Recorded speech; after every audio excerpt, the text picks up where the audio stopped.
শাইতানির রাজিম বিসমিল্লাহির রহমানির রহিম আলহামদুলিল্লাহ আসসালাতু ওয়াসসালামু আলা রাসূলিল্লাহ ওয়া আলা আলিহি ওয়া সাহবিহি আজমাইন। আসসালামু আলাইকুম।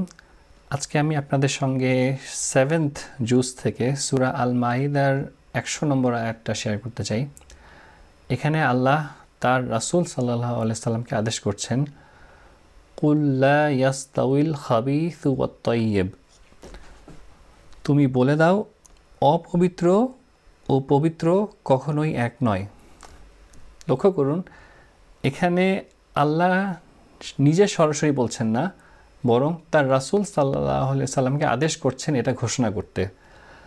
এর অর্থ কিন্তু খুবই ক্লিয়ার, কি পবিত্র কি অপবিত্র, কি গ্রহণযোগ্য আর কি অগ্রহণযোগ্য, এই মানদণ্ড আল্লাহর পক্ষ থেকে নির্ধারণ করবেন রাসূলুল্লাহ সাল্লাল্লাহু আলাইহি সাল্লাম। আজ আমরা যদিও প্রায় বলি যে সোসাইটি ঠিক করবে কোনটা ঠিক আর কোনটা বেঠিক, কিন্তু দেখেন সমাজের মানদণ্ড তো বারবার চেঞ্জ হয়, এটা বারবার অ্যাডজাস্ট হয়। এক সময় যেটা অ্যাবনর্মাল ছিল এখন সেটা নর্মাল। সো সমাজের ড্র করা লাইন তো বারবার সরতে থাকে। তাহলে এই লাইন বা রেখাটা টানবে কে? আল্লাহ জানিয়ে দিচ্ছেন এই রেখা টানার অধিকার রাসূলুল্লাহ সাল্লাল্লাহু আলাইহি ওয়াসাল্লামের। সো মুসলিমদের মানদণ্ড সমাজ না, মুসলিমদের মানদণ্ড হলো মুহাম্মদ সাল্লাল্লাহু আলাইহি ওয়াসাল্লাম।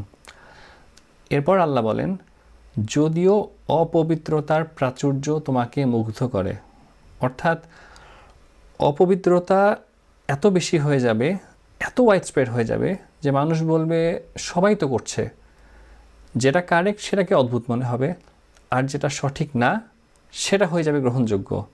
কিন্তু আল্লাহ এখানে স্পষ্ট করে দিচ্ছেন যে যত নর্মালি হোক না কেন, অপবিত্র পবিত্রের সমান হবে না, ভুল ভুলই থাকবে, সেটা সবাই করলেও। এরপর ফাইনালি আল্লাহ বলছেন, ফাত্তাকুল্লাহা ইয়া উলিল আলবাব লাআল্লাকুম তুফলিহুন, অতএব তোমরা আল্লাহকে ভয় করো হে বিবেকবান লোকেরা, যাতে তোমরা সফল হতে পারো। সো যাদের চিন্তাভাবনা সমাজের চাপে নষ্ট হয় না, যারা ভেড়ার পালের মতো চলে না, শুধু অন্যরা কিছু করছে বলেই সেটা করে না, কারণ তারা জানে কেন তারা কিছু গ্রহণ করে আর কেন তারা কিছু বর্জন করে। একদম শেষ শব্দটা আল্লাহ বলছেন তুফলিহুন। এই শব্দের অর্থ সাফল্য, কিন্তু আরবিতে সেটা নর্মালি কৃষিকাজের ক্ষেত্রে ব্যবহৃত হয়।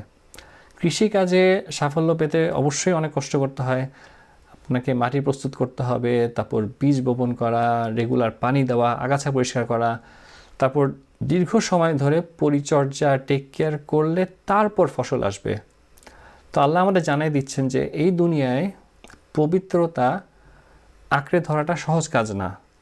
এখানে আপনাকে অনেক কষ্ট করতে হবে, ভালো বন্ধু খোঁজা, ফর এক্সাম্পল ভালো এন্টারটেইনমেন্ট খোঁজা, হালাল ইনকাম নিশ্চিত করা, হালাল খাবার নিশ্চিত করা, সব কিছুতেই আপনার পরিশ্রম লাগবে, কিন্তু এই পরিশ্রমই সফলতার আসল পথ। তো আল্লাহ আমাদেরকে এই আয়াতের উপর আমল করার তৌফিক দান করুন, আমিন। বারাকাল্লাহু ওয়া লাকুম। আসসালামু আলাইকুম ওয়া রাহমাতুল্লাহি ওয়া বারাকাতুহু।